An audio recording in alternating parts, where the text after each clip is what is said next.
You're listening to an Airwave Media Podcast. I'm Howard Dory. And I'm Jess Dory. And we host Plotting Through the Presidents.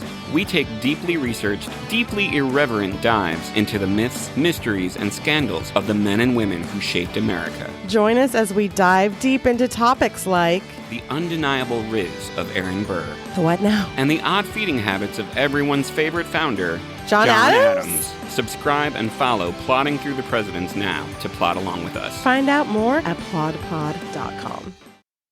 The French Revolution set Europe ablaze. It was an age of enlightenment and progress, but also of tyranny and oppression. It was an age of glory and an age of tragedy.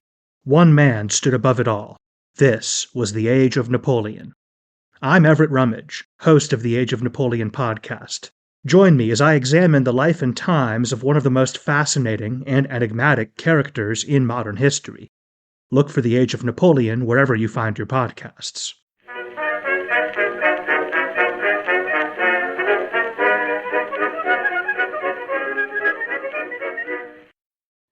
Hello, everyone, and welcome to another History of the Great War interview.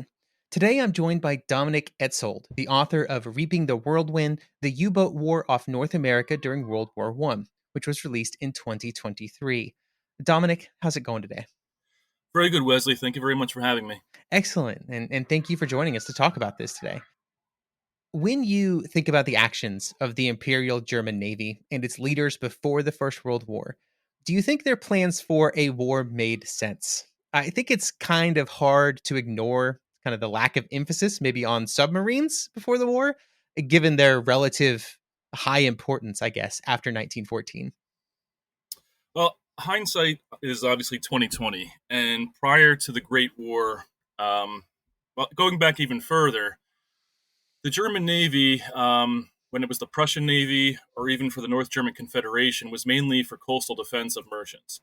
It was never intended to be ocean-going. It was never intended to be offensive. That changed after the formation of the German Empire, when Bismarck changed his opinion on colonization, and the German Empire wound up expanding into Africa and China. Then the push became to build this great surface fleet, which they would need to go to Asia, to go to Africa, to protect their trade routes. And they based it on competing directly with the Royal Navy. So there was a rapid buildup, building a surface fleet in comparison to the Royal Navy. It never quite got there. By the breakout of World War I, it was the second strongest in the world. But as you said, there wasn't an emphasis on submarines. This was largely because submarines at the time were primitive. Their tactics were still misunderstood and were more intended to be short-range defensive weapons as opposed to going on the offensive, opposed to breaking a blockade, which is ultimately what they had to do. Had the German surface fleet gone on the offensive in 1914 in August and broke the British blockade, I don't think there would have been such a strong focus on submarines that we wound up seeing between 1914 and 1918. That makes sense. So I guess the question then would be, after the start of the war, kind of, if the primary threat to the German Navy is the Royal Navy, after August 1914, there isn't really this conclusive or climactic naval battle, which maybe people were expecting. Instead, you kind of go through about 3 to 4 years of kind of inconclusive, almost battles. Close as they come is at Jutland, but even that doesn't really happen the way people think it will. What do you think is the explanation for this? Well, there's a couple explanations. The one that gets brought up a lot is that the Imperial Navy was, the baby of the Kaiser. He was really afraid to lose ships, and you do see that after Jutland even, they refused to let them go out again. I mean, the British really didn't have to do anything. At the outbreak of the war in August of 1914, the German Navy was still advised not to go on the offensive. They didn't think that England was actually going to join the war in reference to what they called a scrap of paper. They didn't think England was going to join the war and defend France and Belgium over the alliance, over the violation of Belgian neutrality. And the German Navy was told not to provoke England. Now, England at this time already decided they were going to go into the war and were basically building up their forces to establish the blockade. Once that blockade happened, England didn't have to be very aggressive. They had to wait for the Germans to come out and sort of engage them. And meanwhile, the Germans, in order to get supplies, again, in hindsight, had to break the blockade to allow shipping to come in, but the Kaiser was too afraid of losing ships that never happened, hence the U-boats becoming the main arm of the Navy in the war. Okay. So thinking back, so thinking about kind of that transition as well, with U-boats and what ends up happening throughout the course of the war. Your whole book is about U-boats off of the North American coast. It doesn't seem like they were necessarily designed for that before the war. That's quite a distance for First World War submarines. So what was kind of the reason for these operations on the other side of the Atlantic? So you're saying after when they started sending them to North America? Yeah.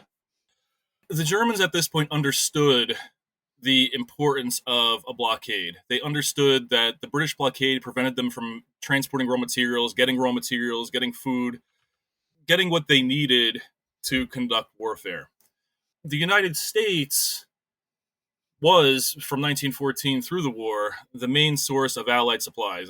Some people say that that's a main reason that the United States even joined the war, was so that all the loans that the Allies took out wouldn't be defaulted on. They were making a lot of money trading with England and France, mainly England.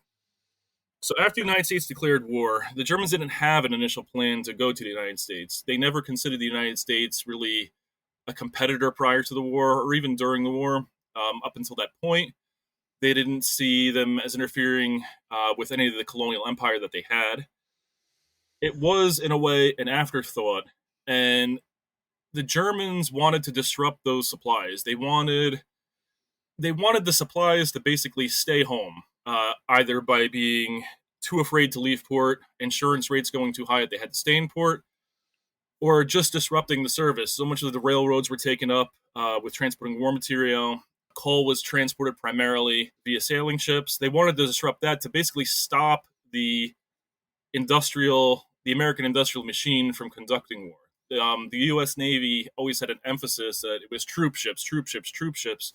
But through German records, we understand that really, it was a bonus if they could get it. They wanted them to sink the troop ships, but that was not the ultimate goal. It was to disrupt the American economy and the means of building war material. Yeah, and I guess even one successful U-boat operation off the eastern seaboard of the United States at least sort of puts the fear into the Americans and the British that, hey, this can happen. You have to waste resources preventing it from happening. Right, exactly. Yeah. Okay. So let's talk about some of these U-boats. Let's talk about some of these U-boats that ended up sort of visiting America or the shores near America.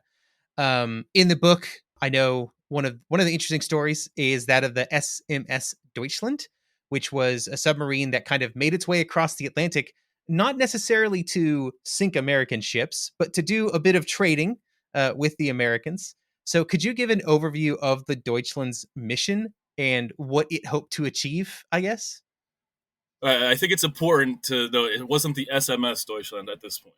Oh, okay. So it was just the U Deutschland. Okay. The SMS would attribute it to to belonging to the Imperial Navy, which is an important thing to note. It was intentionally made not to be an Imperial naval vessel. Okay, that makes sense. That makes perfect sense, I guess. If it's not there to sink things, it needs to not look like a military vessel. They really made an effort to make it non-combative. There were no small arms aboard. There was absolutely nothing they had to defend themselves. No guns, no torpedoes, nothing, even if they got boarded, to defend themselves. The concept was to subvert the British blockade and reestablish at a very minor level trade with the United States. The United States, to this day, still relies on Germany for some specialist goods. At this point, it was pharmaceuticals, it was chemicals, and Germany needed raw materials. They weren't coming back. They weren't trading for merchandise. They weren't trading for sort of nonsense stuff. They needed raw materials specifically to help build submarines. So the British, throughout the whole time, considered the U Deutschland as being a belligerent. They wanted to sink it.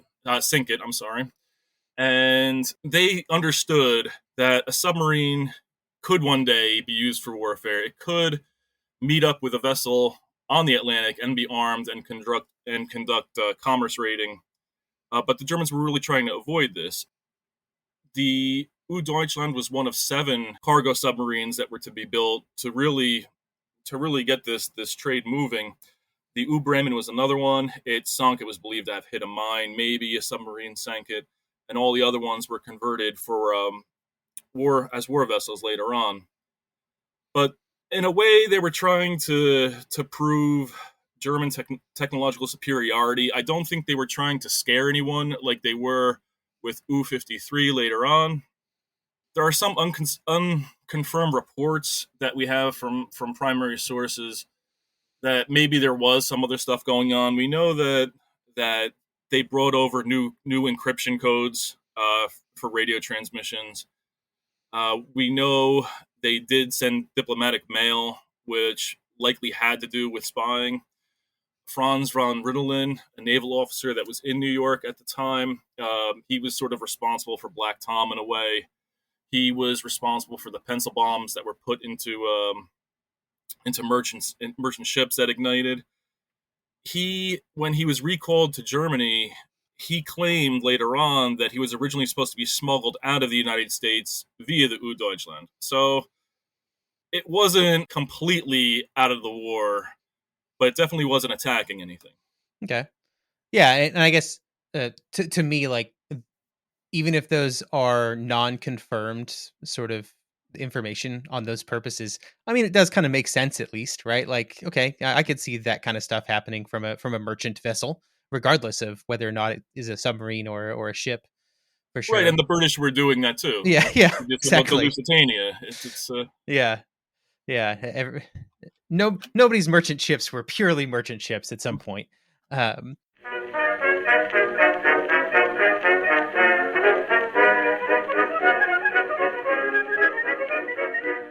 This show is sponsored by BetterHelp. Are there things you would love to learn, but as an adult, it's hard to make time to learn new things? Sometimes it feels like the desire, the ability, gets lost in childhood. Therapy can help you reconnect with your sense of wonder. It might just be time for you to start your back-to-school era and rediscover that curiosity, and that's where BetterHelp comes in. BetterHelp is entirely online, so you can do it from the coziness of your home, or anywhere else, I guess. To get started, all you have to do is fill out a questionnaire, which will help match you with a licensed therapist. It's easy, it's convenient, flexible. It removes as many barriers as possible between you and therapy. So if you're thinking about starting therapy, give BetterHelp a try. Rediscover your curiosity with BetterHelp. Visit betterhelp.com/GW today to get 10% off of your first month. That's BetterHelp, HELP.com/GW. I'm Howard Dory. And I'm Jess Dory. And we host Plotting Through the Presidents. We take deeply researched, deeply irreverent dives into the myths, mysteries, and scandals of the men and women who shaped America. The only history podcast where you'll hear never-before-shared stories and details about Thomas Jefferson's deadly ram and the truth about John Quincy Adams and the Mole People. Yes! So join us for our newest season premiering February 13th, just in time for President's Day. We're diving into topics like how the first third party in America was founded by murder. Murder. The undeniable riz of Aaron Burr. The what now? And the odd feeding habits of everyone's favorite founder, John Adams? You make him sound like a vampire. So whether you love history or you're lying to yourself, subscribe and follow Plotting Through the Presidents now to plot along with us. Find out more and dive into previous bingeable seasons at plodpod.com.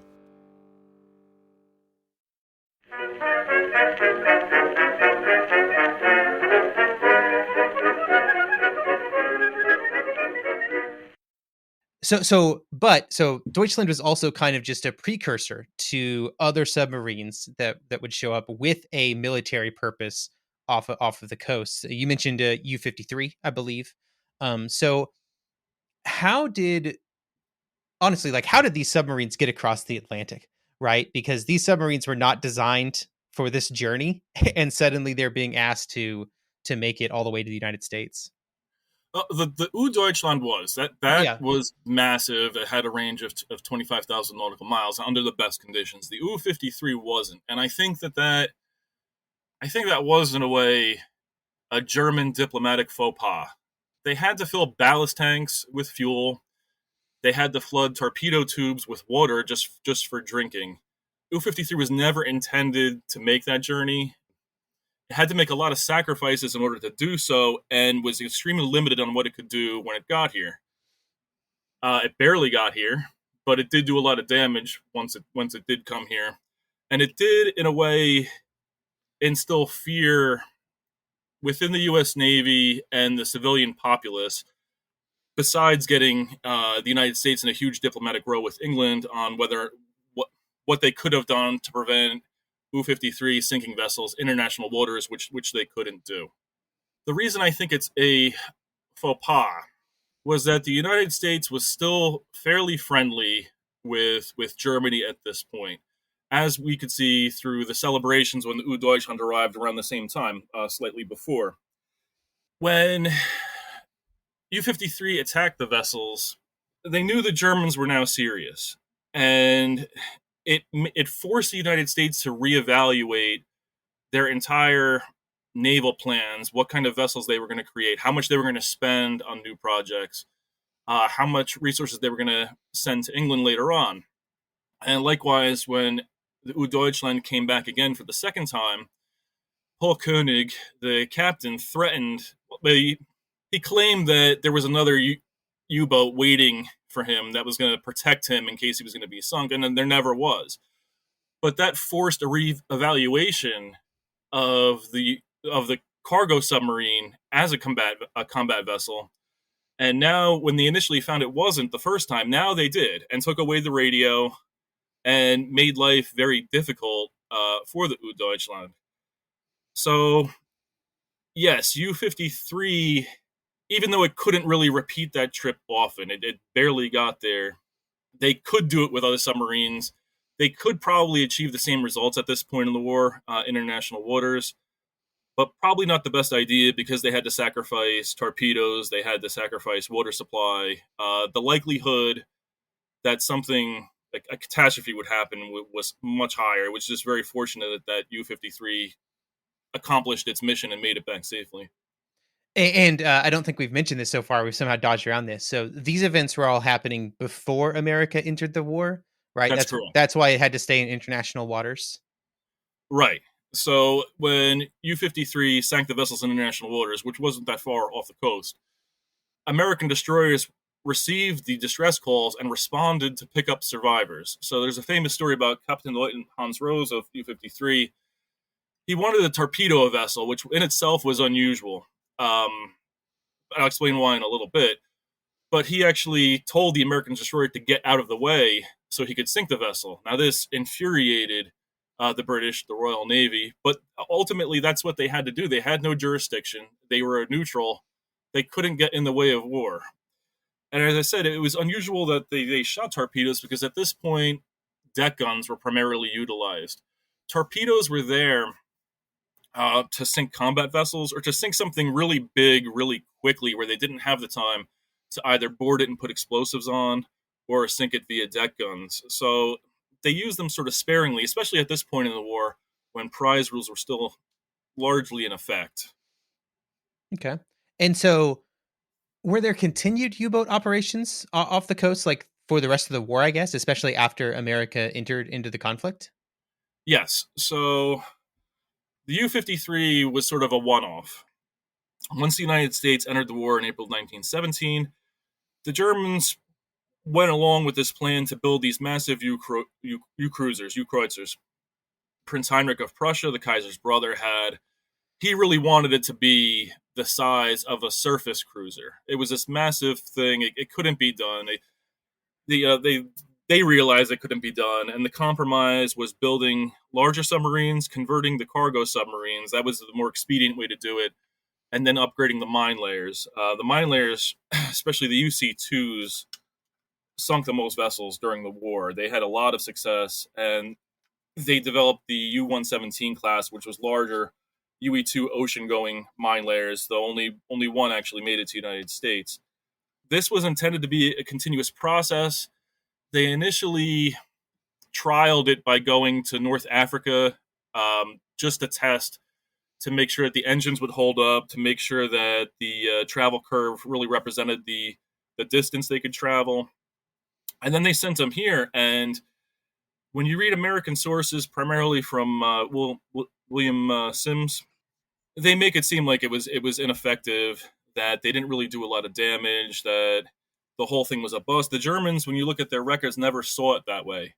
They saw it as being successful. The only reason that it actually stopped was because the war ended. And the war ended, well, they were called back because the war was ending when there were still 4 U-boats still on their way over to the United States and Canada. And I guess the travel time was probably like multiple days. Like, how long? Do you know how long it would take them to get across? Weeks, I think. Weeks. Okay. Yeah, I think about 10 days. I'd have to look at the logs, but Okay. a long time. That was one of their concerns, was that the travel time was so long that the amount of time they could spend actually operating in the shipping lanes was limited. Yeah. And you mentioned that kind of both sides kind of viewed the success of these things differently. Could we talk a little bit more about that? Right? Was that just the Germans thinking that it had more impact than it did, or was it the Germans having more realistic expectations about what it could achieve? I think it's a mix of both. The Germans had very explicit orders on where to lay mines, where to operate. The United States emphasized harbor protection, protection of troop ships, and really defending when troop ships came and went. The Germans originally sent U-151, which was a converted merchant submarine, over, and Captain Lieutenant von Notzitz, he came back and said, "Look, all their stuff is undefended." He had a field day. He sunk a lot of tonnage. It was a lot of smaller vessels, but it was all war material. It was coal, it was food, it was copper, which he wound up taking back with them because they needed it to make alloys. And this ultimately was what the Germans wanted. Like I said, troop ships were a bonus. If you could see them, and they did attack troop ships. Unfortunately for the Germans, they were empty when they attacked them. But they thought the U-boats were accomplishing exactly what they set them out to do. I don't think that they understood how much industry the United States had, that yes, they were able to keep vessels home, too scared to go out. They did raise insurance rates. They did completely reroute the way coal was transported by keeping it out of the ocean and taking a longer, more inland way to get there. But the United States is so huge that it didn't really make the impact that I think they thought it did. But as far as the Germans concerned, their submarines were doing exactly what was asked of them. And this is why we see sort of the same exact policy in World War II when they came. And the United States was, again, unprepared, because the United States considered this to be a total failure, thought it was a waste of time. They did nothing. They didn't plan in the interwar years for this happening again.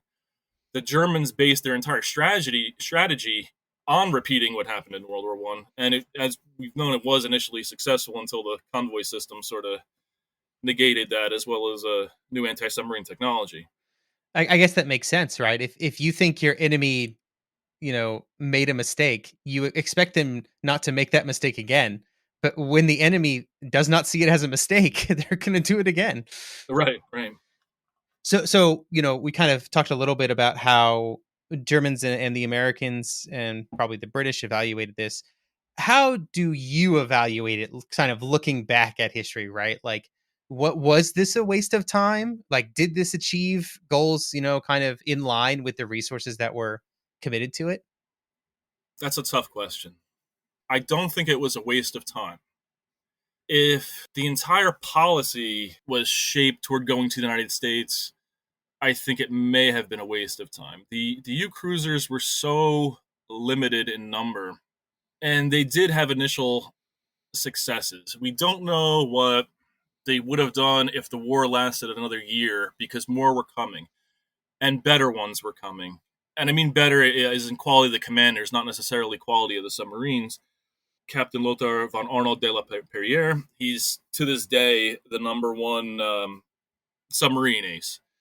He commanded U-35 in the Mediterranean, and he was coming over on U-139 to wage war against the United States and Canada, well, really to the United States. And he never made it because the war ended. When you look at Allied sources, some claim that Germany should have come over exactly when the United States declared war. They didn't have the capability to do it, but let's assume that the Germans made a lot of sacrifices that U-53 had to make to send a lot over, sort of like they had to do at the beginning of World War II. Well, had they done that, the United States hadn't yet moved all of their destroyers and surface vessels over to Europe. So when they came in 1918, they found largely undefended areas, undefended shipping lanes, protected by sub-chasers, antiquated destroyers, and naval reservists and college kids, because all the best was already in Europe. All the new destroyers, all the battleships, all the cruisers, all the best officers were in Europe defending the area around Great Britain. So had the Germans come earlier, they may have actually stopped a lot of the shipping from going over and supplying England. So in a case, you would say, if they did that, the Holzendorf Memorandum, they may have actually starved out England. But on the flip side, because all of the U.S. Navy's assets were still on the east coast of the United States, the shipping lanes would have been protected by a lot more destroyers, a lot more cruisers. So there's no guarantee that had 10 or 20 U-53s come over at the very outbreak of war with the United States in 1917, that they would have had the same impact that they had in 1918. So I really don't know. It's tough to say what would have happened. Yeah, it is always tough, and I think that this, in my own evaluation, it's one of those situations where what's clear is that Germany didn't have enough U-boats to make a decisive impact on the war, most likely, no matter when or how they put them off the coast of the United States. And so really you're just talking about optimizing around a pretty narrow band of impact, which is what they already had. Yeah, I think that's a fair assessment of it. Yeah. One thing I was going to ask about earlier and then totally forgot about until you were talking there.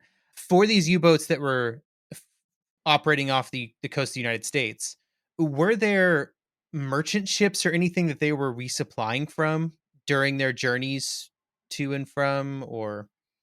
Yes, but not intentionally. So when you hear about the SMS Wolf, the SMS Emden, commerce raiders, surface commerce raiders that operate in the Indian Ocean, they needed to capture merchants to replenish their coal supplies. They needed to capture merchants to replenish their food supplies. The U-cruisers didn't need it, but it was an added bonus. So everything they stopped, you have eyewitness testimony from survivors saying that they were really interested in the food.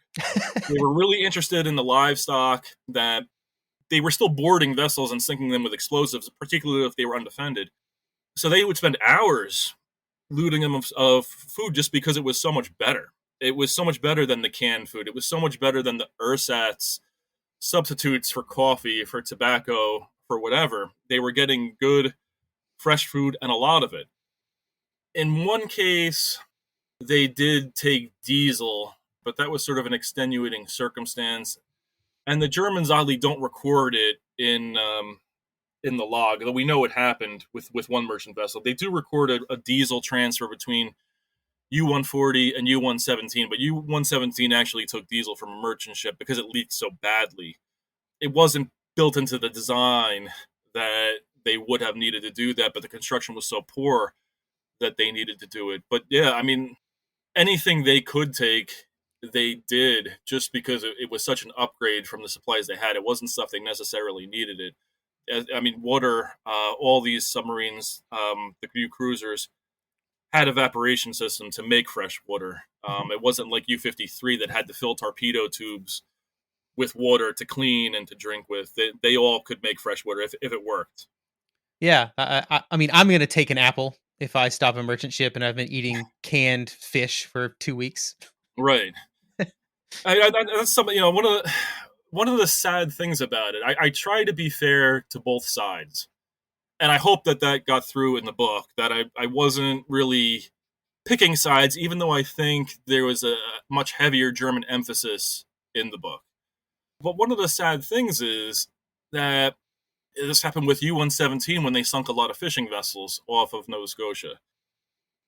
On the one hand, they're meeting with them, they're giving them supplies, they're being incredibly nice, but ultimately leaving them in the middle of nowhere to themselves. Most of the survivors did survive, but they could be callous in that way, just basically saying, it's up to you to get back. And then in the same sentence, talk about how great all the fish that they captured from them was, and that how much of a feast they were having. I mean, war is war. It's not a nice thing. It's just odd seeing the juxtaposition of perspectives so quickly. But again, maybe that's what war does to you. I wouldn't know. One of the things I like to ask historians who have written about subjects that are sort of outside of some of the more popular subjects for a particular war, like the First World War or the Second World War, is I like to ask them sort of what drew them to the topic and what kind of prompted them to write a book. So when thinking about Reaping the Whirlwind, sort of what was the genesis of that idea, and why did you end up writing a book about it? What I'm with Reaping the Whirlwind, with the new book that I'm writing, which is about a Zeppelin, one particular Zeppelin actually. The reason that I approached the subjects was because what I found already written was either very, very short, or when you look at the source, whenever I buy a book, the first thing I do is go to the bibliography and the endnotes. So I know, one, if there actually are endnotes, because a lot of the times there aren't nowadays, and to see whether they use primary sources or not. And again, especially with mass market history books, you don't really get a lot of primary sources. So with these U cruisers, I live in New Jersey. There's a lot of history here with submarine combat, and there's a lot of mythology. So you hear about the myth of U-117 surfacing off Sandy Hook, which is it's now a beach. It's called Gateway National Recreation Area, but at the time it was still active harbor protection for the New York Harbor. Sandy Hook, Fort Hancock within Sandy Hook, worked in conjunction with other forts in Staten Island, in Brooklyn. They basically surrounded the New York Harbor and would attack anything that went to it. So the myth was that U-117 surfaced there and attacked the fort. Well, they didn't. The logs say that there were a lot of misfires within the fort. I think they attributed a lot of accidents within the fort to the Germans because it was convenient in saying we messed up. And all the books that I could find, which were incredibly limited, one of the best was When the U-Boats Came to America, relied entirely on American sources. The U.S. Navy released a very short book about it, again, relied entirely on their sources, survivor testimony, and Royal Navy sources, just because they didn't have access to the archives. And nobody revisited it. And likewise, the book I'm writing now about the Zeppelin, it's even more niche than these submarines. There's not a lot out there. But what is about there, what I'm writing about, at most, there's been 13 pages written about. Ooh. And it's not, and that's from an expert. That was from Douglas Robinson, who's the authority on military Zeppelins. And even in German sources, there's not a lot written. And all the material is there. What I would push other historians to do is just, there's so much history in plain sight that just hasn't been explored. You could say, I'm halfway through the book now. If I converted it to a book size, it'd be over 100 pages already. I imagine it's going to be at least 100,000 words. So maybe 2/3 of the size of Reaping the Whirlwind. But there's a lot to write about if you only dig a little bit deeper than the surface, if you don't rely solely on secondary sources. And I think nowadays there's a push for historians to explore very obscure topics that they think that aren't really explored already. And you see this with universities, which is probably one of the reasons I didn't go for a doctorate, is because they fine tune it to such a small topic that may not have a large impact in the greater sense of history. But it's something they could say they're an expert on. There's something that really, yes, it hasn't been explored. But there's so many things that actually did change history that also haven't been explored. And I encourage people to question what they read by going into the back, trying to find primary sources. And if you can, especially in the United States, the National Archives here are free. If it's free to visit, you have to make an appointment. But if you wanted to look at, when I was there looking through naval deck logs, they had people in white gloves looking at manuscripts from the 18th century. In other countries, it's not free, but here we're sort of blessed that it is, and it's everything is in plain sight. You just have to scratch the surface a little bit more. Absolutely, absolutely. And I think that that's something that I've also learned over the years. Just the other day, I had a quote from somebody about an event in a British war cabinet meeting in 1940, working on World War II stuff, and I could go to a website, the UK National Archives, and I could find the exact document that they pulled that quote from, and I could read the entire document, the entire minutes of this meeting, and do my own research a little bit. And it actually totally changed how I talked about that moment and that quote. So definitely, I agree that there's never been these types of pieces of first or primary sources have never been more available to not just historians, not just people connected to universities, but literally anyone. Yeah, It's never been more available. No, I mean, even as an amateur historian, there's really not an excuse anymore for shoddy research. Mm-hmm.